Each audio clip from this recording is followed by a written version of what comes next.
ati luhung mukti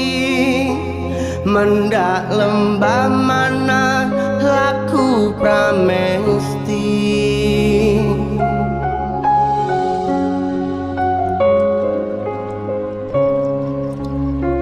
sumandeng Gusti Maha Kuwasa